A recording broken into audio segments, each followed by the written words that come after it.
After blowing out L5S1 in fall 22, I couldn't bend over or pick up any kind of weight. I remember the feeling of holding a heavy frying pan in the days after the injury and feeling this awful sensation in my low back.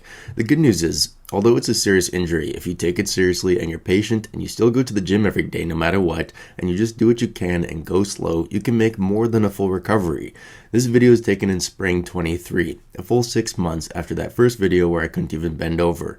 To get here, it was 1 month of going to the gym every day and just hanging from a bar, followed by about 3 months of just body weight dips and pull-ups, then reintroducing flat bench, then weighted dips and weighted pull-ups, which I got pretty good at since that's basically all I was doing.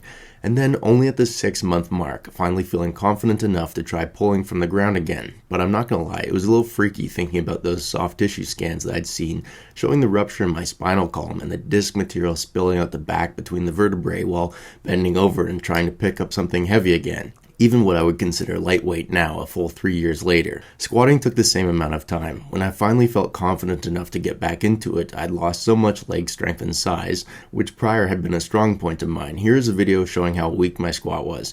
I was doing as many reps as I could here for 225, and then I walk over to the bench, and I'm able to bench press the same amount of weight for the same amount of reps as I can squat. Amazingly, I'm officially stronger today than I was prior to the injury, which is something I'm kind of proud of because an ER doc told me at the time that I'd never be lifting heavy again.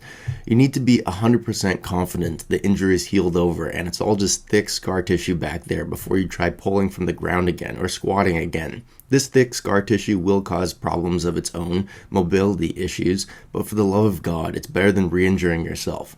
Again, it's a serious injury, but if you're methodical about your recovery, thoughtful about it, patient, if you just gamify those boring workouts where all you can do is hang from a bar for days on end, so you don't lose momentum or give up completely, well, a couple years later, you can be knocking out heavy bent over rows and squats and deadlifts like a champ.